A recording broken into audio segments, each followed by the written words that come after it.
많이들 어제 언제들 주무셨어요? 2시. 그러면 여러분들이 많이 피곤하실 텐데 우리가 잠도 깰 겸 여러분들의 지금 지각 능력이 제대로 깨어 있는지 판단하기 위해서, 시험하기 위해서 이걸 한번 해봅시다. 제가 갑자기 할 거예요. 자, I say hey, you say ho. Hey, hey, 오케이. I say 잠, you say 깨. 잠, 잠 깨. 오케이. 알겠습니다. 여러분들 시험 좋아하시는 분들 계시나요? 예. 시험 결과에 연연하지 않으면 시험을 보는 것도 그렇게 나쁘진 않습니다. 일찍 끝나기 때문에 저 역시 학교 다닐 때 시험의 결과에 그리 연연하지 않아서 시험을 보는 것을 그렇게 나쁘게 생각하지는 않았던 것 같아요. 일단 다 같이 일찍 끝나니까. 근데 많은 분들이 시험을 그렇게 좋아하지는 않을 겁니다. 근데 안타깝게도 우리의 삶은 시험의 연속입니다. 아이가 처음 태어나는 것도, 그 엄마의 뱃속에서 나오는 것도 엄청난 시험을 뚫고 나오는 겁니다. 그리고 아이가 처음으로 엄마의 젖을 먹고 자라나고 걸음마를 하고 죄송합니다. 말을 하는 것도 시험입니다. 모든 것이 우리의 육신의 몸도, 육신의 생활도 시간이 지나면서 시험을 통해서 자라나게 돼요. 마찬가지로 우리의 영적인 삶도 사실 시험을 통해서 자라나게 됩니다. 그래서 주님 안에서 자라나는 것이, 그리고 그리스도인이 살아가는 것이 모두 그 시험 안에서 성장을 이루게 돼요. 그럼 그 시험 가운데 대부분의 시험들이 사단의 유혹 가운데 일어나고 있습니다. 그래서 우리의 시험은 어떻게 보면 사단의 유혹을 어떻게 대처하느냐에 따라서 나타나게 될 것입니다. 하나님이 살아계신 것을 인정하고 하나님의 말씀이 진리인 것을 인정하면 필연으로 따라오는 것이 사단의 존재입니다. 사단이 우리를 삼키려고 우는 사자와 같이 우리에게 대적하는 자라는 것입니다. 그렇게 사단의 존재를 사실인 것이고, 그의 역할은 우리를 유혹하는 것이고, 그 유혹을 우리의 시험이라고 이야기할 수 있습니다. 자, 그럼 논리적으로 이야기를 해볼게요. 사단이 있고 사단의 목적이 우리를 시험하는 것이라면, 그리고 그 일이 우리에게 일어난다면 우리는 무엇을 해야 할까요? 그것에 대처하는 법을 알아야 합니다. 그것을 대처하는 법이 굉장히 중요하다는 것입니다. 그리고 그 중요한 부분은 성경에서 참 많은 부분을 할애해서 이야기하고 있어요. 사단의 유혹을 받는 부분과 또 그것에 빠져서 실족하는 부분, 또 반대로 사단의 유혹을 받고 또한 그것을 이겨내는 부분들이 성경에서 많은 부분을 할애해서 이야기하고 있습니다. 그럼 그런 유혹들이, 사단의 시험들이 사실 성경을 보면 아시겠지만 패턴들이 있어요. 어떤 식으로 해오는 패턴들이 있어요. 우리가 그것을 임의로 이렇게 이야기합시다. 사단의 기출문제라고 이야기해 봅시다. 사단이 우리를 유혹하는 기출문제라고 이야기를 해봅시다. 그리고 하나님께서 그 유혹을 이기는 방법을 이야기하는 부분을 우리가 하나님의 모범 답안이라고 이야기를 해봅시다. 사단의 유혹의 기출문제가 있고 그것을 이기는 모범 답안이 성경에서 이야기한다라고 이야기해 봅시다. 그래서 오늘 말씀의 주제는 사단의 기출문제와 하나님의 모범 답안이라는 주제로 말씀을 나누기를 원합니다. 그리고 그 말씀의 주제는 마태복음 4장 1절로 11절입니다. 한 절씩 교독하도록 하죠. 마태복음 4장 1절입니다.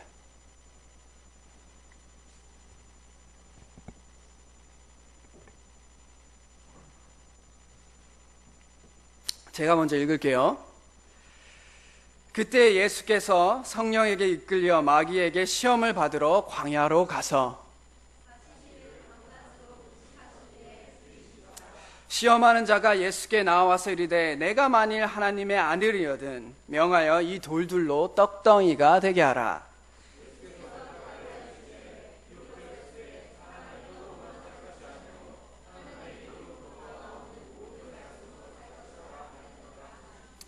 이에 마귀가 예수를 거룩한 성으로 데려다가 성전 꼭대기에 세우고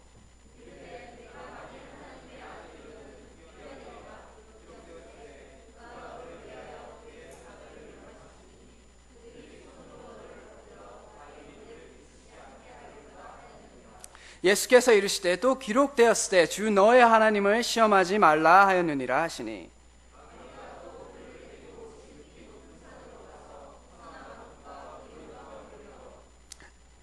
이르되 만일 내게 엎드려 경배하면 이 모든 것을 내게 주리라.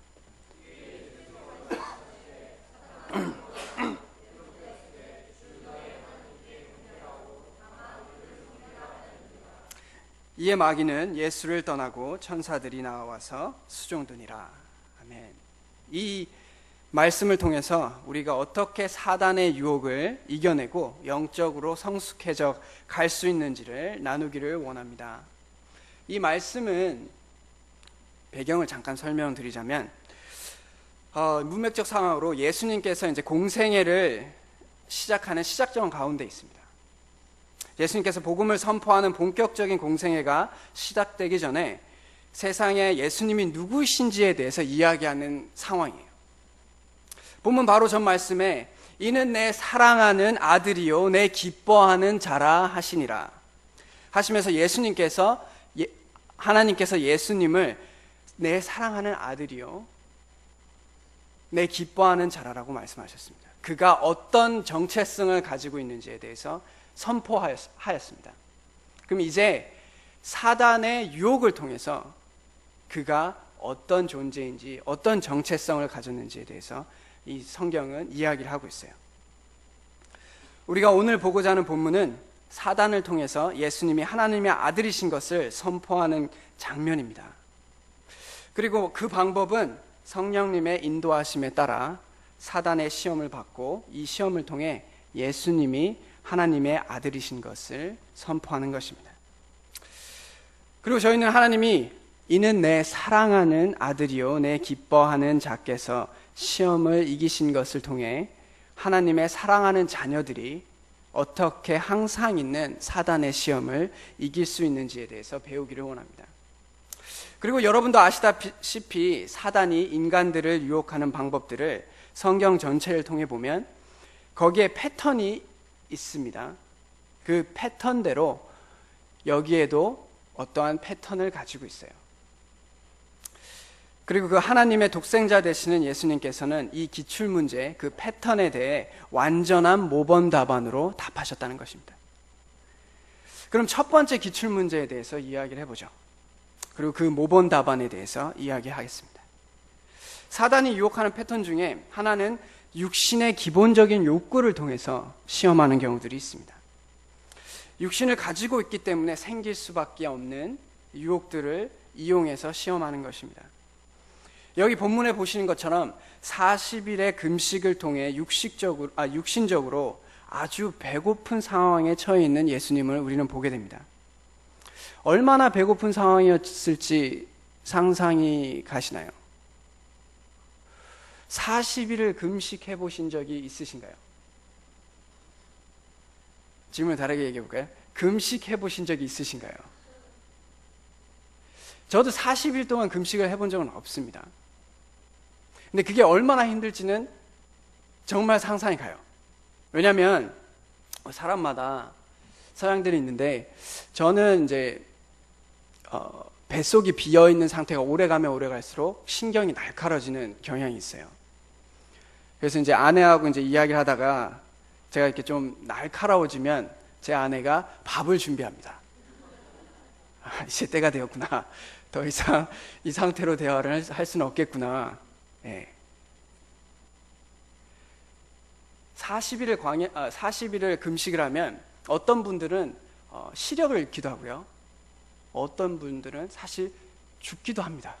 그런 예들이 있어요.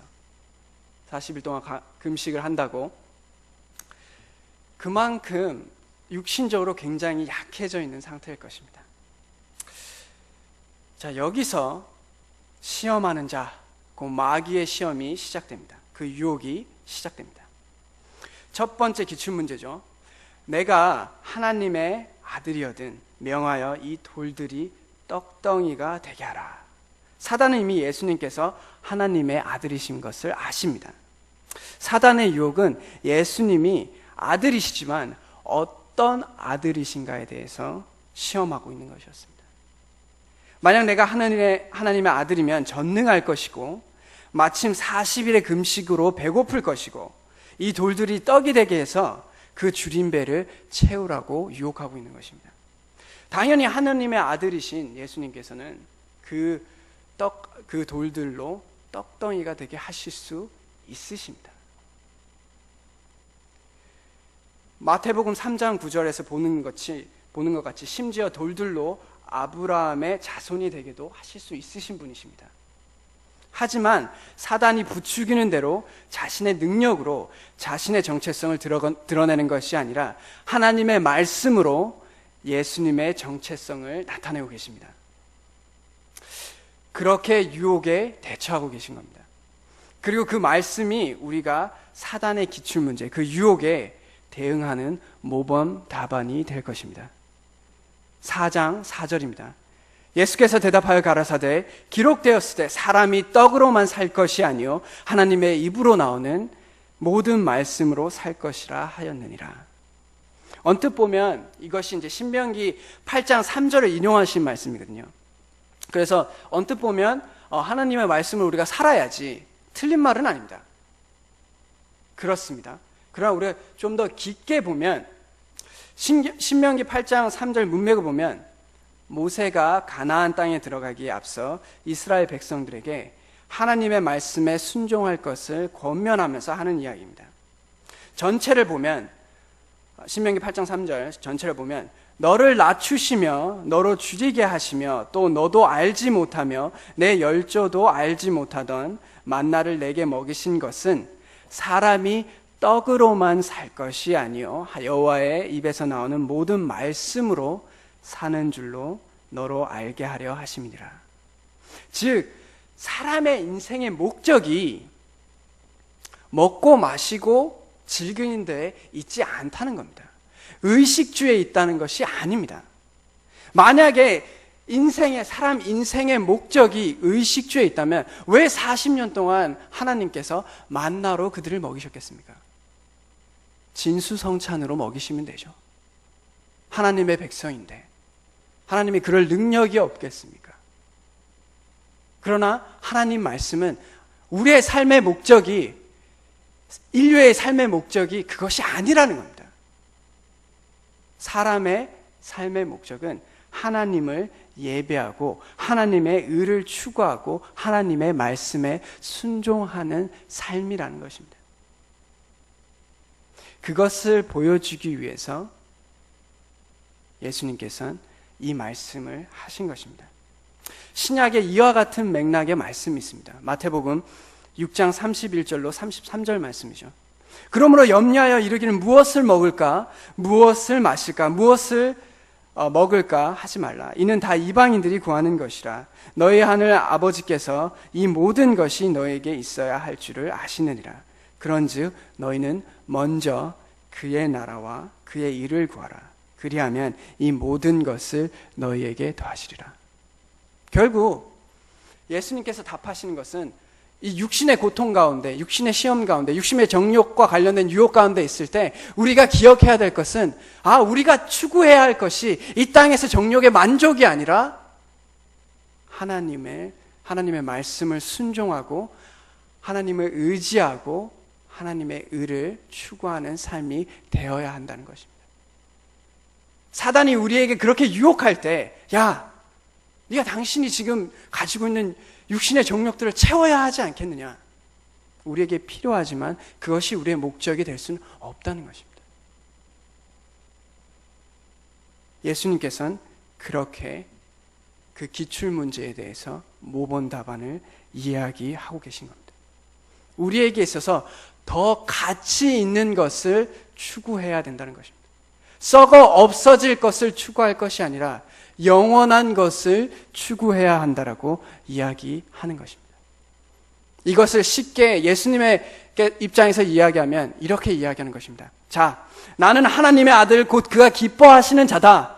그리고 그런 나는 하나님의 말씀을 쫓아 사는 정말 가치 있는 것을 추구하는 믿음으로 나의 하나님의 아들됨을 말한다. 우리 역시 이렇게 말해야 한다는 것입니다. 육신의 정욕이 우리를 유혹할 때 우리 역시 이렇게 말해야 한다는 것입니다. 나는 하나님의 자녀, 그가 그의 아들 독생자를 주시기까지 사랑하신 그의 자녀이다.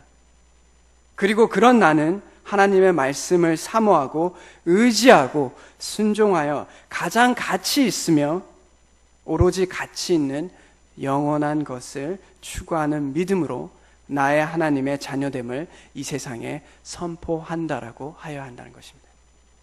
사단이 우리의 육신으로 유혹할 때 우리는 우리의 모범답안은 진정 가치 있는 것을 추구하는 것입니다. 다 같이 한번 말씀해 보겠습니다. 우리의 모범답안은 진정 가치 있는 것을 추구하는 것입니다. 다 같이 진정 가치 있는 것을 추구하자. 이것이 첫 번째 기출문제에 대한 모범답안입니다. 이제 두 번째 기출문제가 있습니다. 5절부터 7절은 시험하는 자, 곧 마귀가 사단이 예수님에게 이렇게 하죠. 예수님을 성전 꼭대기로 세우고 뛰어내리라고 합니다. 그리고 말하기를 네가 하나님의 아들이면 하나님께서 천사들을 통해 너를 구원할 거니까 발이 땅에 떨어지지 않게 할 것이니까 뛰어내려 봐라. 사단이 우리보다 머리가 좋을까요? 나쁠까요? 예. 우리가 나이를 먹을수록 지혜롭다라고 얘기합니다. 사단의 나이가 얼마일까요? 예, 상당히 나이가 많겠죠. 그만큼 얼마나 지혜롭겠습니다. 하는 말이 하나님께서 이제 말씀으로 그의 유혹을 이겨내니까 사단은 이제 말씀으로 그를 유혹하려고 합니다. 이런 일들은 비일비재해요. 사단이, 그리고 이단이, 사단의 하수인인 이단들이 말씀을 잘못 인용해서 사람들을 유혹하고 그리스도인들을 유혹하는 경우는 흔한 일들입니다. 여기서 마찬가지로 그런 일들이 일어나고 있어요. 사실 6절에 저가 너를 위하여 그 사자들을 명하시리니 너희가 손으로 너를 받들어 발이 돌에 부딪히지 않게 하리라 하셨느니라. 이 말씀은 시편 91편 11절과 12절 말씀을 이야기하는 겁니다. 그리고 그 말씀의 요지는 하나님을 의지하고 전적으로 신뢰하는 자를 하나님께서 보호하신다는 말씀입니다. 그런데 사단이 이 말씀을 인용하면서 유혹하는 겁니다. 야, 네가 하나님을 전적으로 의지한다며. 그럼 한번 해봐. 하나님께 보호하실 거야.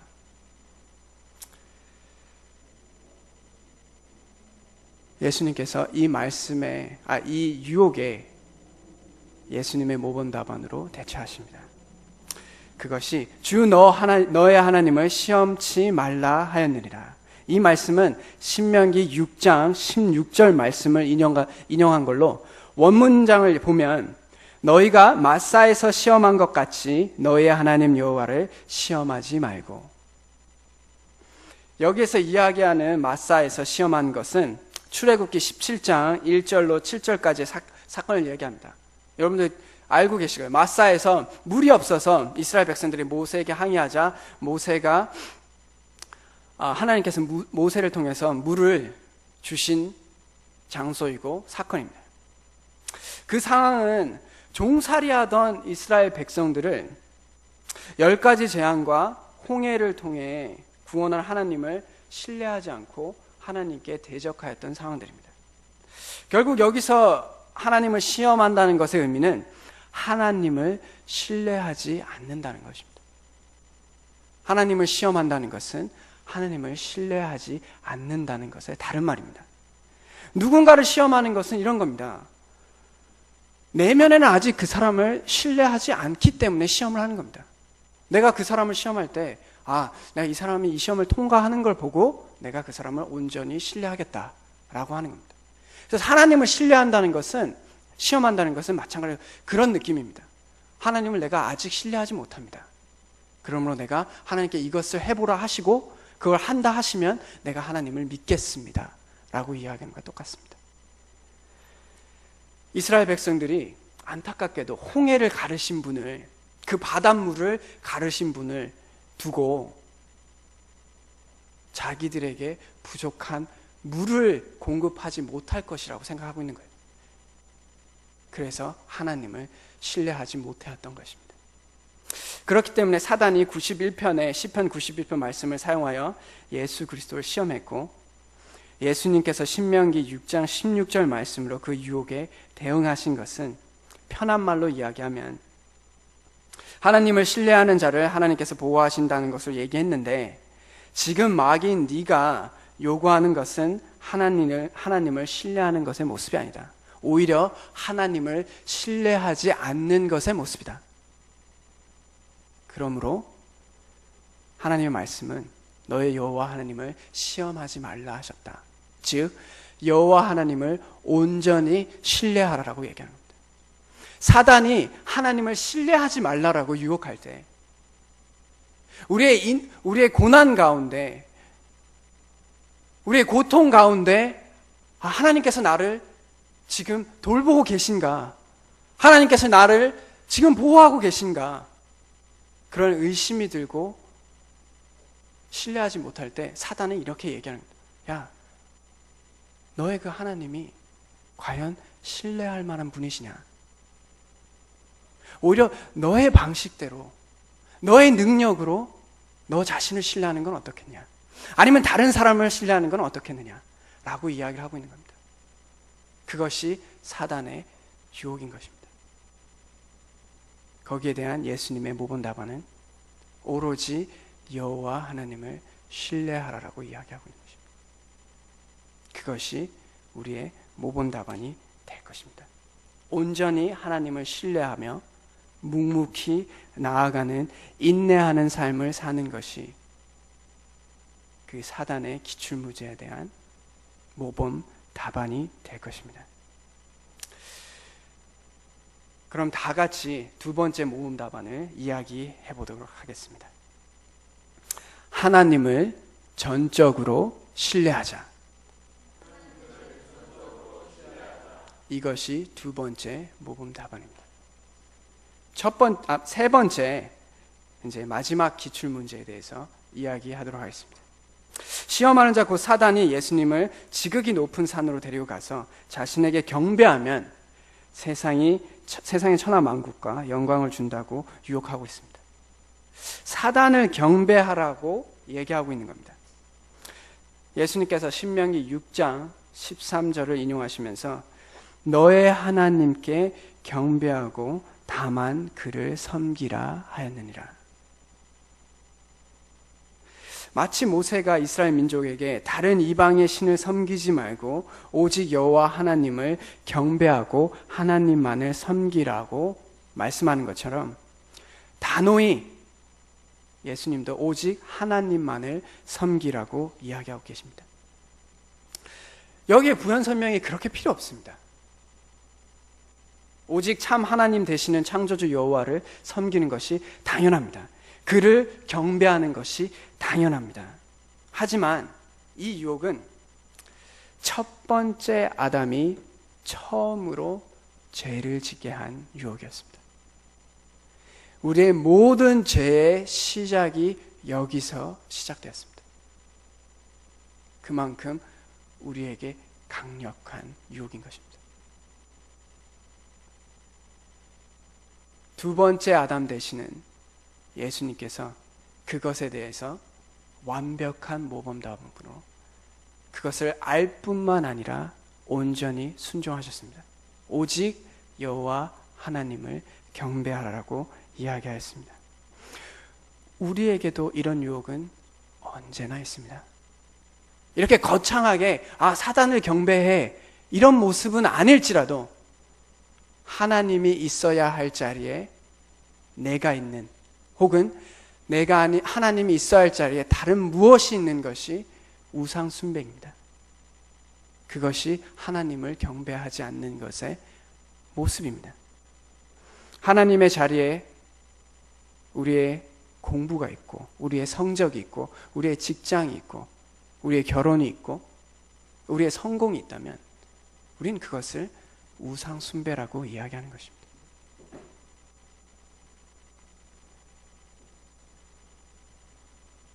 그 모든 것의 궁극적인 목적이 하나님을 경배하고 하나님께 영광을 돌리는 것이 되어야 된다라고 이야기하는 것입니다.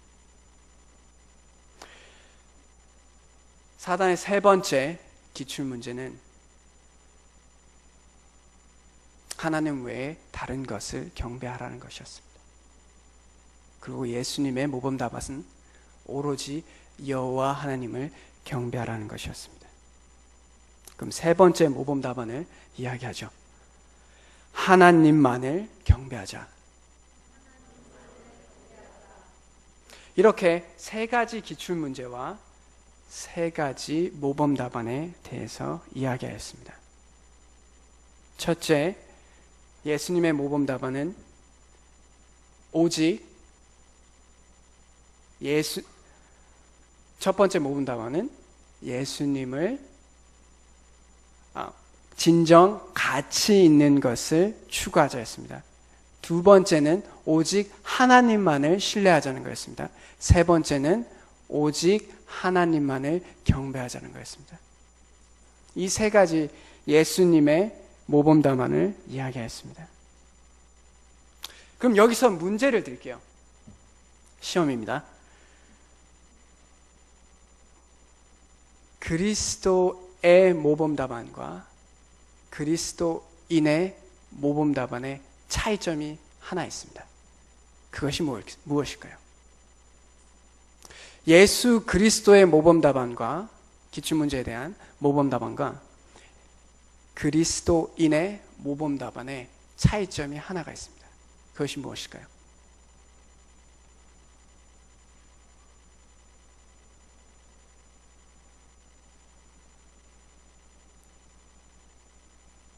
보통 교육학에서는 질문을 하고 7초를 드리라고 합니다. 생각할 기회를 주라는 거죠. 그래서 7초 이상이 지났을 때 이제 결정을 해야 됩니다. 모르는구나. 혹은 우리가 이제 경험상 이게 질문을 드리면 그 질문을 받은 사람 입장이 이런 겁니다. 왜 나에게 질문을 하냐? 그냥 답을 주면 좋지 않습니까? 네. 가장 큰 차이점 하나는 이것입니다.